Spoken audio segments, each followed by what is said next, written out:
Good morning friends. இப்போ நம்ம பார்க்க போகிறது பாடம் 1ல் இருக்கிற பயிற்சி வினா 10. இதனுடைய பக்கம் 33. அப்படியே நம்ம கணக்க பார்க்கலாம். பின்வரும் தகவல்களிலிருந்து கடன் விற்பனையை காணவும். ஏப்ரல் 1 2018 ஏப்ரல் 1 அன்று கடனாளிகள் கொடுத்திருக்காங்க. கடனாளிகளிடமிருந்து பெற்ற ரொக்கம், அளித்த தள்ளுபடி, உள் திருப்பம் 2019 மார்ச் 31 அன்று எவ்வளவு கடனாளிகள் இருந்தாலும் கொடுத்திருக்காங்க. இப்போ நம்ம கடன் விற்பனையை கண்டுபிடிக்கணும். கடன் விற்பனையை கண்டுபிடிக்கணும்னா நாம போட வேண்டியது கடனாளிகளினுடைய பெயரேடு போடணும். கடனாளிகளுக்கான பெயரேடு நான் ஏற்கனவே சொல்லியிருக்கேன். கடனாளிகள் அப்படின்னு சொன்னாவே சொத்து, சொத்து அப்படின்னா பற்று.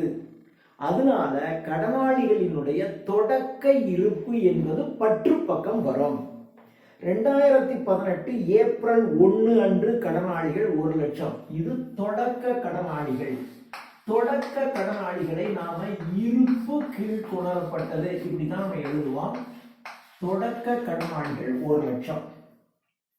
கடனாளிகளிடமிருந்து பெற்ற ரொக்கம் நான் ஏற்கனவே சொல்லியிருக்கேன். தொடக்க கடனாளி எங்க போட்டிருக்கீங்களோ அந்த சைடு பிளஸ் சைடு, அதுக்கு அடுத்த சைடு மைனஸ் சைடு. இந்த சைடு எதை போட்டாலும் இதனுடைய மதிப்பு கூடும். இந்த 1 லட்சத்தினுடைய மதிப்பு கூடும். இந்த பக்கம் எது போட்டாலும் இதனுடைய மதிப்பு குறையும். இதை நீங்க ஞாபகம் வச்சுக்கிட்டு போடலாம். அல்லது நீங்க இந்த டேம்புலர் காலம் நம்ம போனதுல பார்த்துருக்கோம், அதை நீங்க நெற்று பண்ணியும் போடலாம். இப்ப பாருங்க, கடனாளிகளிடமிருந்து பெற்ற ரொக்கம் அப்படின்றான். இப்போ நீங்க கடன் கொடுத்துருக்கீங்க, அவங்ககிட்ட இருந்து பணம் வாங்கிடுறீங்க. பணம் வசூல் பண்ணீங்கன்னா கடனாளிகளின் மதிப்பு கூடுமா குறையுமா? இப்போ நம்ம ஒரு 5 லட்ச ரூபா ஒருத்தர் கடன் கொடுத்துருக்கோம்.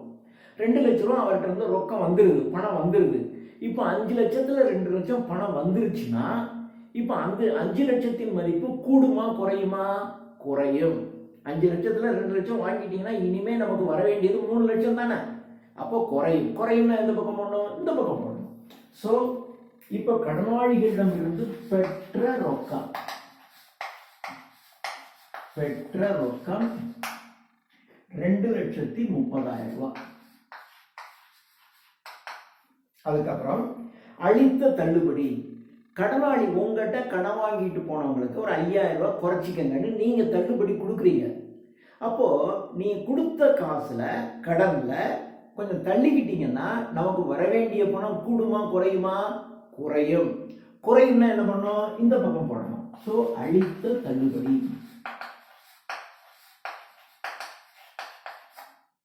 சோ 5,000 ரூபாய்.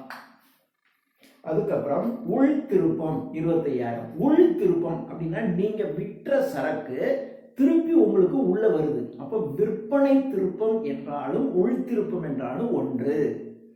நீங்க வித்த பொருள் திருப்பவும் உங்களுக்கு உள்ள கொண்டு வர்றீங்க, அது உள் திருப்பம். இப்போ நீங்க சரக்கை வித்துறீங்க, ஒரு 5 லட்சம் ரூபாய் ஒருத்தருக்கு சரக்கு வித்துறீங்க. இப்போ அவர் நமக்கு 5 லட்சம் தரணும். அந்த 25,000 ரூபாய் பொருள் வேண்டான்னு திருப்பி கொடுத்துறாரு. இப்போ நமக்கு அவர் தர வேண்டிய பணம் எவ்வளவு இருக்கும்? 5 லட்சத்துல 25,000 திருப்பி கொடுத்துட்டாரு. அப்போ 4,70,000 தான் கொடுக்குற மாதிரி இருக்கும். அப்போ நீங்க விற்பனை திருப்பம் என்பது கடனாளிகளின் மதிப்பை குறைக்கக்கூடியது. அப்போ குறைக்கிறதுனா எந்த பக்கம் போடணும்? இந்த பக்கம் போடணும். ஸோ விற்பனை திருப்பம் அல்லது உள் திருப்பம் ரெண்டும் ஒண்ணுதான். உள் திருப்பம் 25,000 ரூபாய். 2019 மார்ச் 31 அன்று கடனாளிகள் 1,20,000 சொல்றாங்க. இறுதி கடனாளி, தொடக்க கடனாளி இங்க இருந்தா இறுதி கடனாளி இங்க இருக்கும், இங்க வரும். இறுதி கடனாளியை இருப்பு கீழ் இறக்கப்பட்டது நம்ம போடணும். 1,20,000 ரூபாய். இப்போ கணக்கு முடிஞ்சிச்சு. நம்ம கூட்டி போட வேண்டியதான். இந்த பக்கம் போட்டீங்கன்னா 0 0 0 5 5 10 1 3 5 5 3 8 2 1 3 3,80,000 ரூபாய் இங்கே வருது. இந்த பக்கம் 3,80,000த்துல இங்க வெறும் 1 லட்சம் தான் இருக்கு.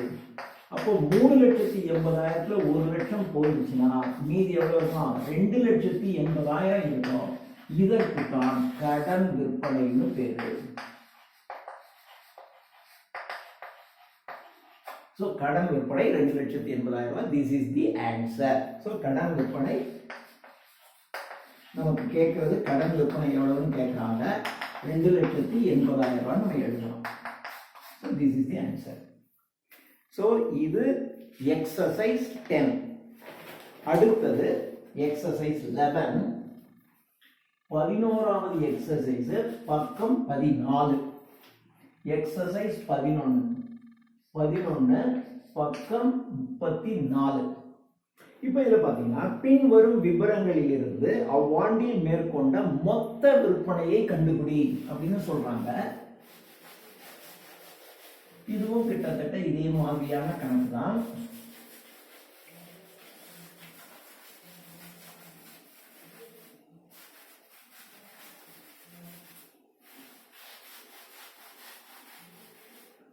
இப்ப பாருங்க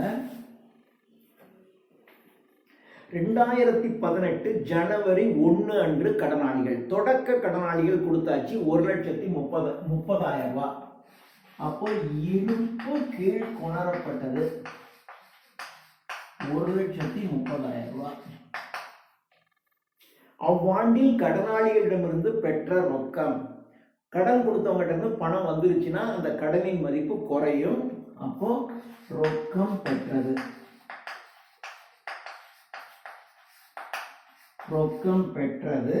4,20,000 ரூபாய். 4,20,000 ரூபாய். விற்பனை திருப்பம், நீங்க வித்த சரக்கு திரும்பி வருது, அப்போ கடனின் மதிப்பு குறையும். சோ விற்பனை திருப்பம், விற்பனை திருப்பம் 35,000 ரூபாய். வரா கடன், நீங்க கொடுத்த கடன் வராது அப்படின்னா கடனாளிகளின் மதிப்பு குறையும். சோ வரா கடன் 15,000 ரூபாய். 2018 டிசம்பர் 31 அன்று கடனாளிகள் 2 லட்சம். இறுதி கடனாளிகள் கொடுத்தாச்சு. தொடக்க கடனாளிகள் இங்க, அப்ப இறுதி கடனாளி இங்க. இருப்பு கீழ் இறக்கப்பட்டது எவ்வளவு கொடுத்திருக்கு?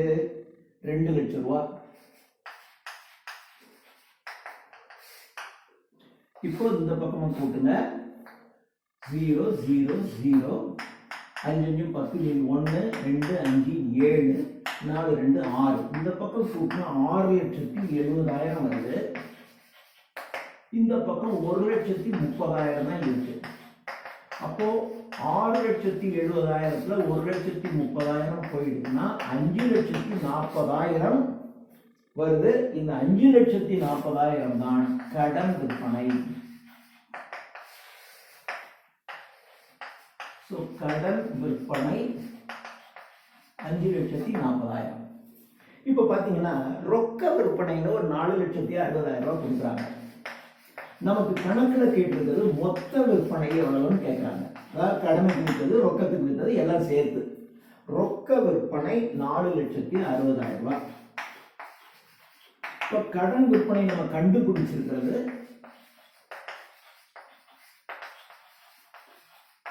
5,40,000 ரூபாய்.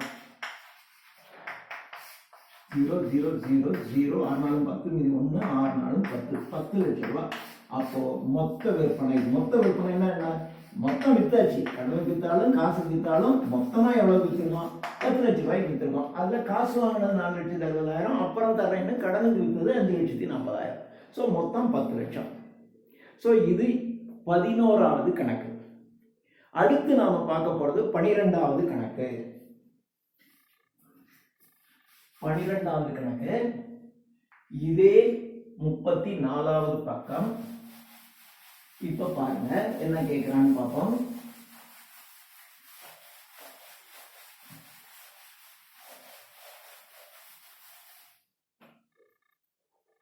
பின்வரும் விவரங்களிலிருந்து பெறுதற்குரிய மாற்றுச்சீட்டு கணக்கை தயாரிக்கவும். இப்ப இதுல பெறுதற்குரிய மாற்றுச்சீட்டு கணக்கு தான் தயாரிக்க சொல்றாங்க.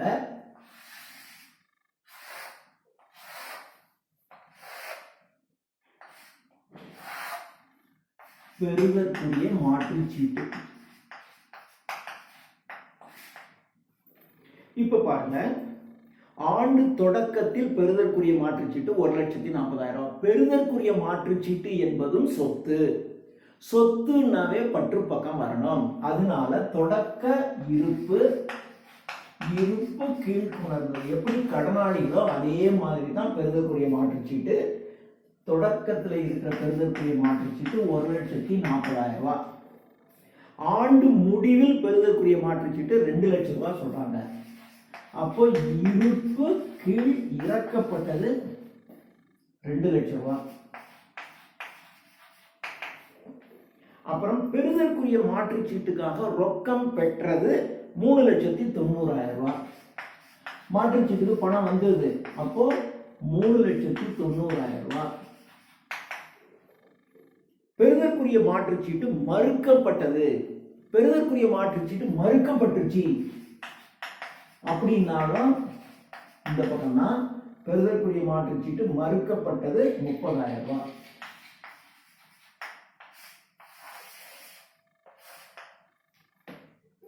இப்ப பாருங்க, இந்த பக்கம் கூட்டினீங்கன்னா 0 0 0 0 9 3 12 மீதி 1 3 6 6,20,000 ரூபாய் இங்க வருது. இந்த 6,20,000த்துல இந்த பக்கம் 1,40,000 ரூபாய் தான் இருக்கு. போட்டீங்கன்னா 0 0 0 12 2ல 4 போகாது, கடன் வாங்கிக்கோங்க. 12ல 4 போக 8, இங்க ஒண்ணு கடன் கொடுத்தாச்சு, மீதி 5 தான் இருக்கு. 5ல 1 போக 4. ஸோ 4,80,000 ரூபாய் பெறுதற்குரிய மாற்றுச்சீட்டு.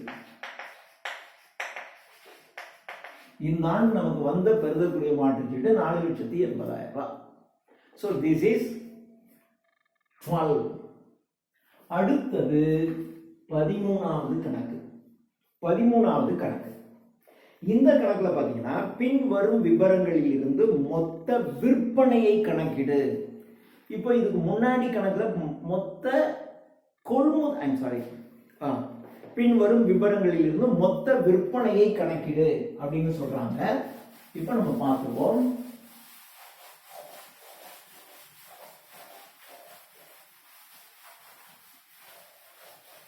இந்த கணக்குல பாத்தீங்கன்னா 2018 ஏப்ரல் 1 அன்று கடனாளிகள் கொடுத்திருக்கு. 2018 ஏப்ரல் 1 அன்று பெறுதற்குரிய மாற்றுச்சீட்டு. ஸோ இந்த கணக்குல இதுவரைக்கும் போட்ட கணக்குல கடனாளிகள் தனியா மாற்றுச்சீட்டுக்கு தனித்தனி கணக்கா போட்டோம்.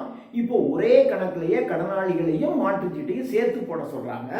அப்போ நம்ம 2 அட்டவணை ஓபன் பண்ணிங்க.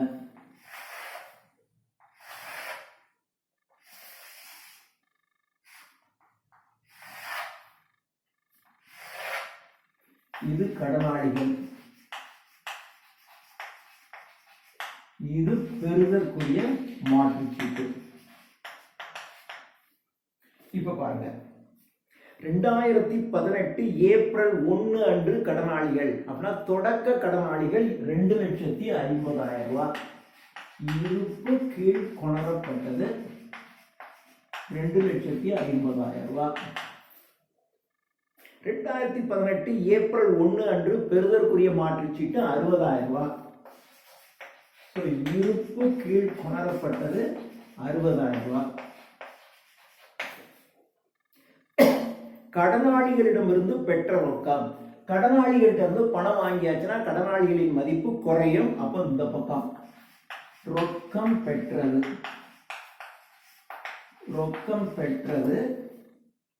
7,25,000 ரூபாய். அடுத்தது பெறுதற்குரிய மாற்றுச்சீட்டுக்காக ரொக்கம் பெற்றது. இதேதான் இங்கே போடணும். ரொக்கம் பெற்றது 1,60,000 ரூபாய். அடுத்தது வராக்கடன். கொடுத்த காசு வசூல் ஆகல. அப்ப இங்கே வராக்கடன் எவ்வளவு? 30,000 ரூபாய். அடுத்தது பெறுதற்குரிய மாற்றுச்சீட்டு மறுக்கப்பட்டது 15,000 ரூபாய். மறுக்கப்பட்ட மாற்றுச்சீட்டு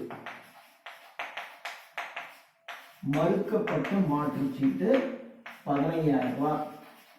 மாற்றுச்சீட்டு மறுக்கப்பட்டுச்சுன்னா அதுக்கு 2 இடத்துல என்ட்ரி வரணும். பெறுதற்குரிய மாற்று சீட்டுல எங்க போடுறீங்களோ அதுக்கு ஆப்போசிட் சைடுல கடனாளிகளை போடணும். இப்போ மறுக்கப்பட்ட மாற்று சீட்டு 15,000 ரூபாய். உள் திருப்பம் 50,000. உள் திருப்பம் அப்படின்னா நீங்க வித்த பொருள் திரும்பியும் உள்ள வருது. அப்ப விற்பனை திருப்பம் இந்த பக்கம். விற்பனை திருப்பம் 50,000. அடுத்தது 2019 மார்ச் 31 அன்று பெறுதற்குரிய மாற்றுச்சீட்டு 90,000. இருப்பு கீழ் இலக்கம். தொடக்க இருப்பு இங்க, அதுக்கு ஆப்போசிட்ல இறுதி இருப்பு. மாற்றுச்சீட்டு 90,000. அதே மாதிரி 2019 மார்ச் 1 அன்று பற்பல கடனாளிகள் இறுதி கடனாளிகள் கொடுத்திருக்காங்க. அப்போ இருப்பு கீழ் இறக்கப்பட்டது 2,40,000 ரூபாய். அடுத்தது ரொக்க விற்பனை கொடுத்தது. ரொக்க விற்பனை கொடுத்தாக்க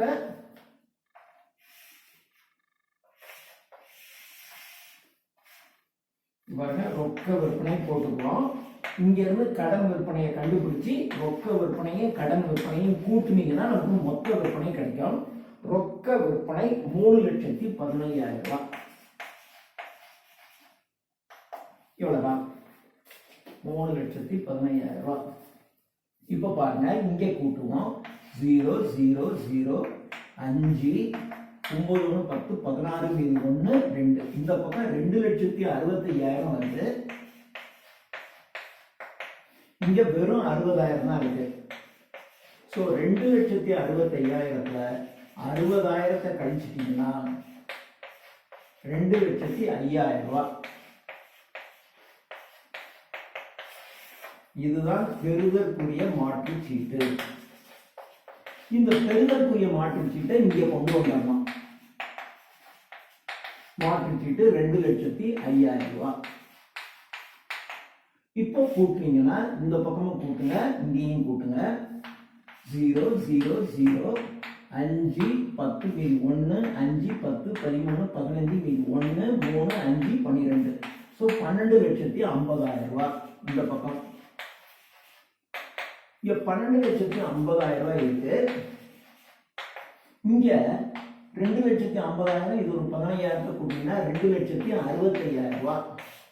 இதுல இருந்து இதை கழிச்சீங்கன்னா 10 5 போக 5 14 6 போக 8 9,85,000 ரூபாய். இதுதான் கடன் விற்பனை. கடன் விற்பனை கண்டுபிடிச்சாச்சு. கடன் விற்பனை இங்க ரொக்க விற்பனை கொடுத்துட்டு அதோட கடன் விற்பனையும் சேர்த்துக்கிட்டீங்கன்னா கடன் விற்பனை 9,85,000 ரூபாய். 0 0 0 5 10 1 2 10 1 4 13. 13 லட்சம் ரூபாய் மொத்த விற்பனை.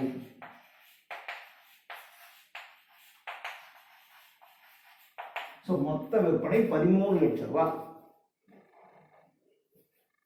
அடுத்தது 14வது கணக்கு. 14வது கணக்கு அதே பக்கம்தான், பக்கம் 34.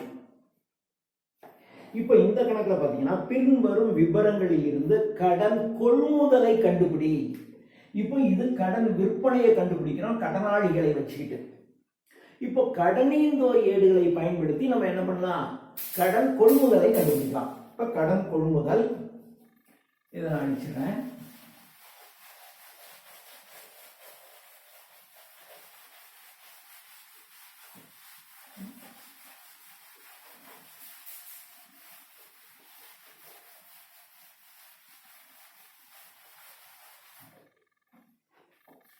இப்ப முதல்ல பாருங்க, தொடக்க கடனீந்தோர் 1,70,70,000 ரூபாய் கொடுத்திருந்தாங்க.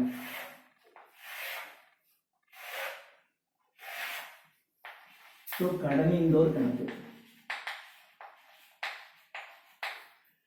கடனீந்தோர் என்பது பொறுப்பு. பொறுப்பு என்றால் வரவு. கடனாளிகள் என்பது சொத்து. கடனாளிகள் அப்படின்னா நாம கடன் கொடுத்திருக்கோம். அப்போ நமக்கு வரவேண்டிய பணம், நமக்கு வரவேண்டியதுதான் சொத்து. கடனீந்தோர் அப்படின்னா கடன் ஈந்தோர் அப்படின்னா ஈந்தல் அப்படின்னா கொடுத்தல். கடன் கொடுத்துருக்காங்க, நமக்கு யாரோ கடன் கொடுத்துருக்காங்க, நம்ம கடன் வாங்கியிருக்கோம், அப்போ திருப்பி கொடுக்க வேண்டியது இருக்கு. அப்போ இது பொறுப்பு. பொறுப்பு என்று சொன்னாலே வரவு. இப்போ தொடக்க கடனீந்தோர் வரவு பக்கம் இருப்பு கீழ் கொணரப்பட்டது எவ்வளவு? 1,70,70,000 ரூபாய். அடுத்தது கொள்முதல் திருப்பம். இப்ப நீங்க இவ்வளவு கடன் வாங்கியிருக்கீங்க, அதுல உங்களுக்கு பிடிக்கலைன்னு சரக்கை திருப்பி கொடுத்துட்டீங்க. வாங்கின சரக்கை திருப்பி கொடுத்துட்டு நம்ம கொடுக்க வேண்டிய காசு குறையும். அப்போ கொள்முதல் திருப்பம். கொள்முதல் திருப்பம் 20,000 ரூபாய். கடனீந்தோருக்கு செலுத்தியது, நம்ம கடன் வாங்கியிருக்கோம், அதுக்கு நீங்க பணம் கொடுத்துட்டீங்க அப்படின்னா அதனுடைய மதிப்பு குறையும். அப்போ ரொக்கம் கொடுத்தது, ரொக்கம் கொடுத்தது 4,50,000 ரூபாய். இறுதி கடனீந்தோர், தொடக்க கடனீந்தோர் இங்கன்னா இறுதி கடனீந்தோர் இந்த பக்கம் இருப்பு கீழ் இறக்கப்பட்டது எவ்வளவு? 1,90,000 ரூபாய். இப்போ நமக்கு கடன் கொள்முதலை கண்டுபிடின்னு சொல்றாங்க. 0 0 0 0 9 5 14 16 மீதி 1 2 4 6 6,60,000 ரூபாய் இங்க வருது. ஆனா இங்க வெறும் 1,70,000 தான் இருக்கு. அப்போ ரெண்டுக்கும் உள்ள வித்தியாசம் எவ்வளவு? 6ல் 7 போகாது, கடன் வாங்கிக்கிறோம். 16ல் 7 போக 9. இங்க கடன் கொடுத்ததுனால 5 தான் இருக்கும், 5ல் 1 போக 4. ஸோ 4,90,000 ரூபாய். இதுதான் கடன் கொள்முதல். கடன் கொள்முதல். ஸோ இங்க 6,60,000. ஸோ கடன் கொள்முதல் 4,90,000 ரூபாய். அடுத்தது 15வது கணக்கு. 15வது கணக்கு பக்கம் 35 அடுத்த பக்கத்துல வருது. இப்ப பாருங்க, பின் வரும் விபரங்களில் இருந்து மொத்த கொள்முதலை கண்டுபிடி. அப்போ மொத்த கொள்முதல் அப்படின்னு சொல்லிட்டா ரொக்க கொள்முதலும் கொடுத்துருப்பாங்க. இதை பயன்படுத்தி கடன் கொள்முதல் கண்டுபிடிச்சிக்கணும். ரொக்க கொள்முதலையும் கடன் கொள்முதலையும் கூட்டுனீங்கன்னா மொத்த கொள்முதல் நமக்கு கிடைக்கும்.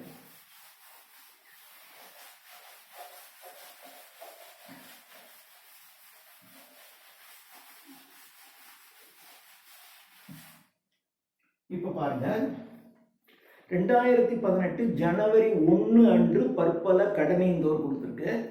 அதே 2018 ஜனவரி 1 அன்று செலுத்துதற்குரிய மாற்றுச்சீட்டு கொடுத்திருக்கு. அப்ப 2 பேரேடு நம்ம போட்டாக வேண்டியது இருக்கு.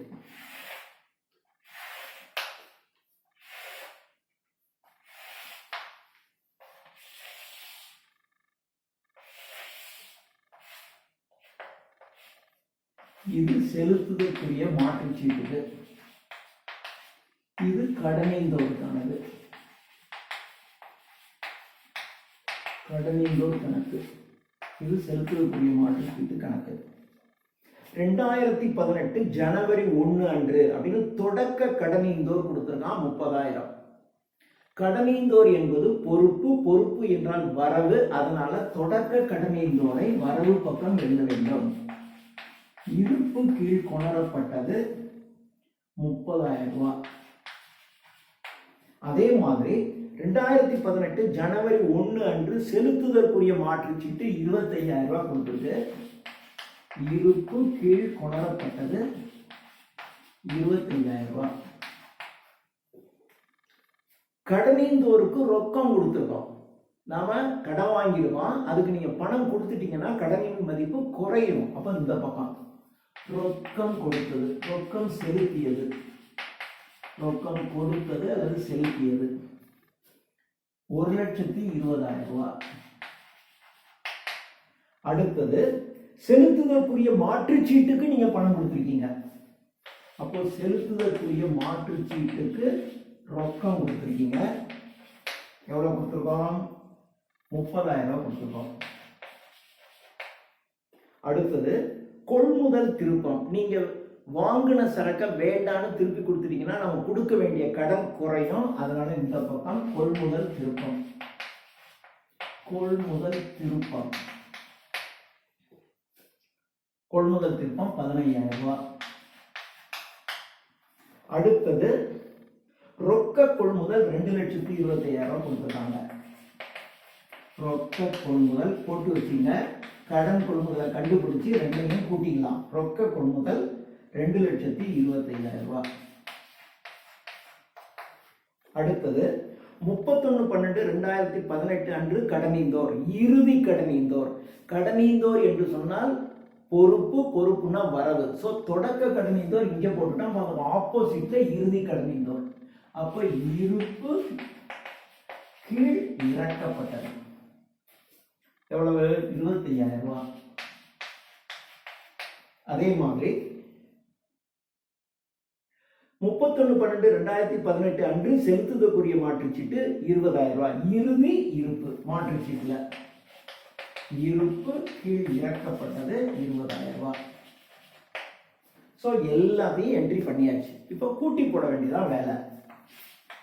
இந்த பக்கம் கூட்டிங்கன்னா 30,000 20,000 50,000 வருது. ஆனால் இங்கே கூட்டிங்கன்னா வெறும் 25,000 தான் இருக்கு. அப்போ ரெண்டுக்கும் உள்ள வித்தியாசம் 0 0 0 10 5 போக 5 4 2 2 25,000. ஸோ 25,000 என்பது செலுத்துதற்குரிய மாற்றுச்சீட்டு. இந்த செலுத்துதற்குரிய மாற்றுச்சீட்டையும் நம்ம இங்கே கொண்டு வந்துடணும். 25,000. இப்போ இதை கூட்டுங்க. இந்த பக்கம் கூட்டிங்கன்னா 0 0 0 5 5 10 15 மீது 1 3 5 6 6 2 8 இங்கே கூட்டிங்கன்னா 1 1,85,000. இந்த 1,85,000 இந்த பக்கம் வெறும் 30,000 தான் இருக்கு. 0 0 0 5 8ல 3 போக 5 1,55,000 கடன் கொள்முதல். ஸோ கடன் கொள்முதல் 1,55,000. ஸோ ரொக்க கொள்முதல் கண்டுபிடிச்சிட்டோம், கொடுத்துருக்கு. கடன் கொள்முதல் கண்டுபிடிச்சிட்டோம் 1,55,000. அப்போ கடன் கொள்முதலையும் ரொக்க கொள்முதலையும் கூட்டினீங்கன்னா அதுதான் மொத்த கொள்முதல். ஸோ மொத்த கொள்முதல்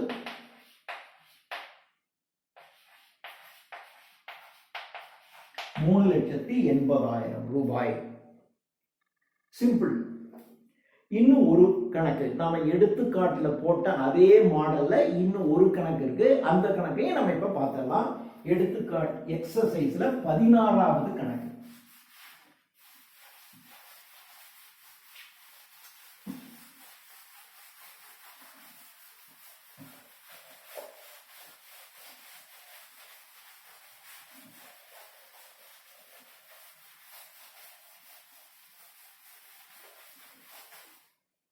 இப்போ 16வது கணக்கு பாத்தீங்கன்னா, பின் வரும் விபரங்களிலிருந்து மொத்த கடனாளிகள் கணக்கு, மொத்த கடனீந்தோர் கணக்கு, பெறுதற்குரிய மாற்றுச்சீட்டு கணக்கு மற்றும் செலுத்துதற்குரிய கணக்கு மாற்றுச்சீட்டு கணக்கு தயாரித்து மொத்த விற்பனை மொத்த கொள்முதலை கண்டுபிடி. அப்ப 4 தயாரிக்க சொல்றாங்க.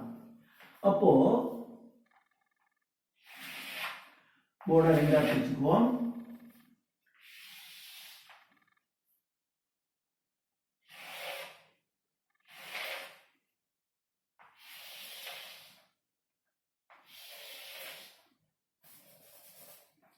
இது பெறுதற்குரிய மாற்றுச்சீட்டு, இது கடனாளிகள்.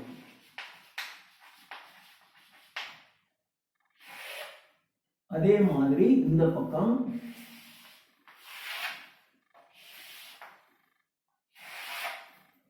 இது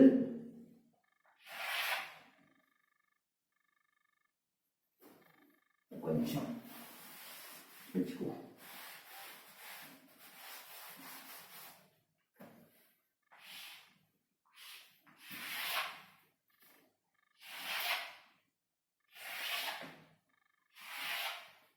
இது கடனீந்தோர்,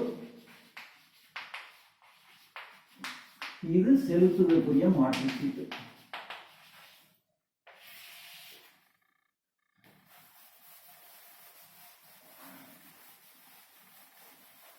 இது சிம்பிள். இப்ப இந்த கணக்கை பாருங்க. 2018 ஏப்ரல் 1 அன்று இருப்பு, தொடக்க இருப்பு கொடுத்திருக்காங்க. பற்பல கடனாளிகள் 2,40,000 ரூபாய். கடனாளிகள் என்பது சொத்து, சொத்து என்றால் பற்று, அதனால தொடக்க கடனாளிகள் இருப்பு கீழ் கொணரப்பட்டது பற்று தொகை எழுதணும் 2,40,000 ரூபாய். அடுத்தது பெறுதற்குரிய மாற்றுச்சீட்டு 30,000 ரூபாய். அதுவும் இங்கேதான் இருப்பு கீழ் கொணரப்பட்டது 30,000 ரூபாய். அடுத்தது பற்பல கடனீந்தோர். கடனீந்தோர் என்பது பொறுப்பு, பொறுப்புனா வரவு, வரவு பக்கம் போடணும். இருப்பு கீழ் கொணரப்பட்டது பற்பல கடனீந்தோர் 1,20,000 ரூபாய். அதே மாதிரி செலுத்துதற்குரிய மாற்றுச்சீட்டு 10,000 ரூபாய். இருப்பு கீழ் கொணரப்பட்டது 10,000 ரூபாய். இப்ப முதல்ல எழுதிட்டேன். அதே மாதிரி இந்த பக்கம் பாத்தீங்கன்னா 2019 மார்ச் 31 அன்று இருப்புன்னு இறுதி இருப்பு கொடுத்துட்டாங்க. தொடக்க இருப்பு எங்க இருக்கோ அதுக்கு ஆப்போசிட் சைட்ல தான் இறுதி இருப்பு இருக்கும், நமக்கு தெரியும். பற்பட கடனாளிகள் 2,20,000 ரூபாய். தொடக்க கடனாளி இங்கன்னா இறுதி கடனாளி இங்க. இருப்பு கீழ் இறக்கப்பட்டது 2,20,000 ரூபாய். அதே மாதிரி கடனீந்தோர் 1,50,000. தொடக்க கடனீந்தோர் இங்கன்னா இறுதி கடனீந்தோர் இங்க. இருப்பு கீழ் இறக்கப்பட்டது 1,50,000 ரூபாய். பெறுதற்குரிய மாற்றுச்சீட்டு 8,000 ரூபாய். இங்க தொடக்கம், அப்ப இங்க இறுதி. இருப்பு கீழ் இறக்கப்பட்டது 8,000 ரூபாய். அதே மாதிரி செலுத்துதற்குரிய மாற்றுச்சீட்டு 20,000 ரூபாய். செலுத்துதற்குரிய மாற்றுச்சீட்டு தொடக்கம் இங்க, அப்ப இறுதி இங்க. இருப்பு கீழ் இறக்கப்பட்டது 20,000 ரூபாய்.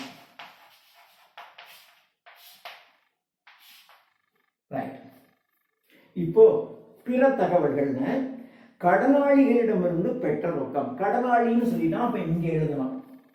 கடனாளி கிட்ட இருந்து நம்ம கடன் கொடுத்துருக்கோம், அவங்ககிட்ட இருந்து நமக்கு பணம் வருது, ரொக்கம் வருது. அப்போ கடனாளிகளின் மதிப்பு குறையும். இந்த பக்கம் போடணும். ரொக்கம் பெற்றது,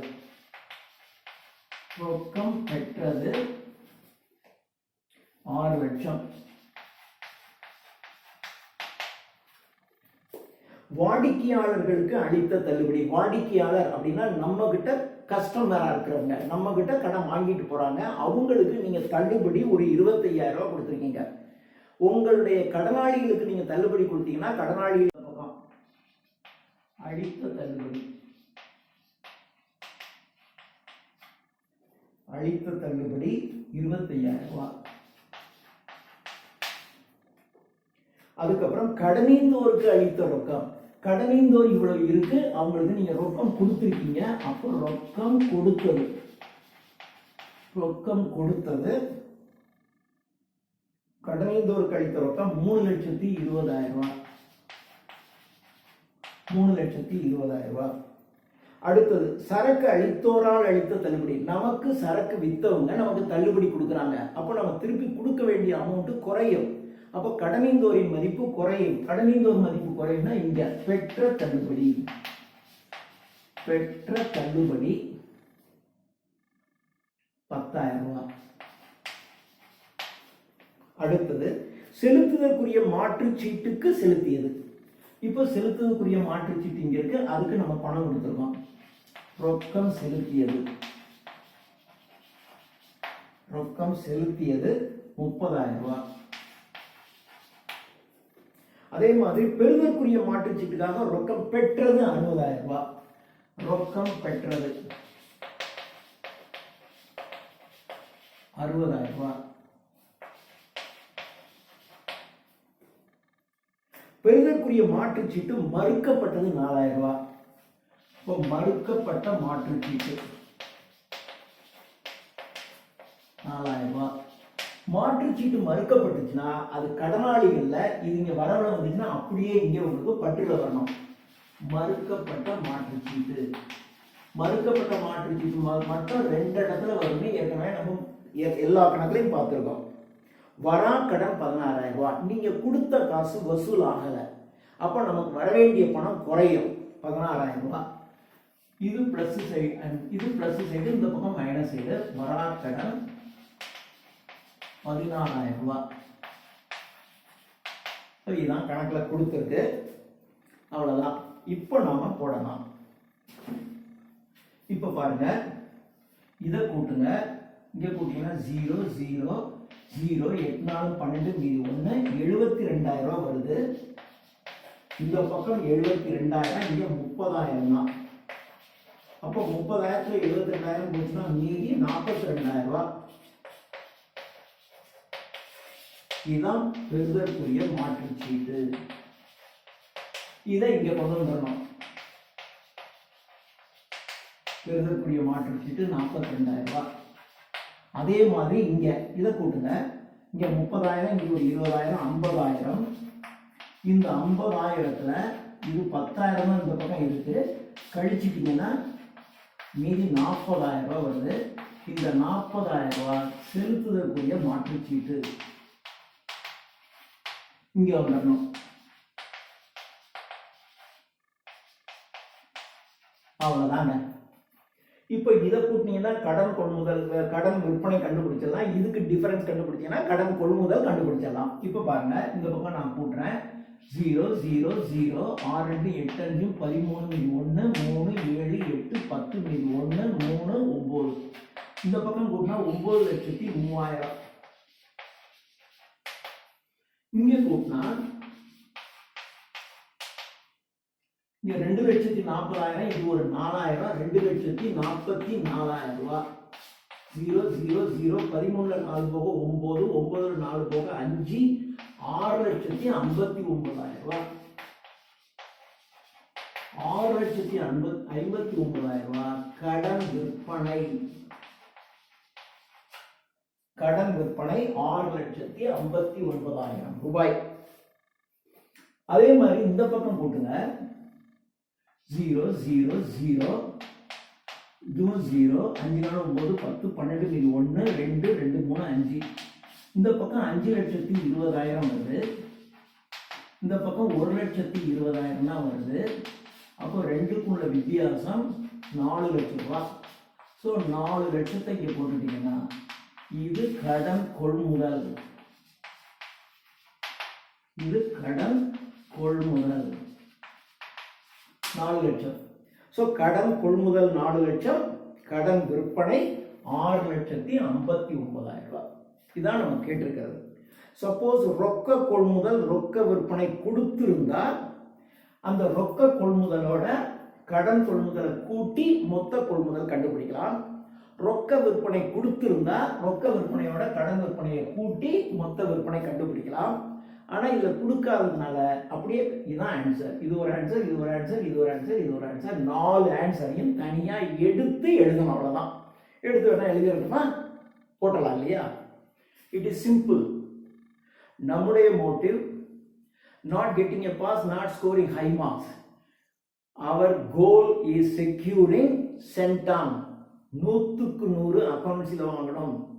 இன்னும் 2 வீடியோவில் மீதி இருக்கக்கூடிய எடுத்துக்காட்டையும் மீதி இருக்கக்கூடிய எக்ஸசைஸையும் நம்ம போட்டு முடிச்சிடலாம்.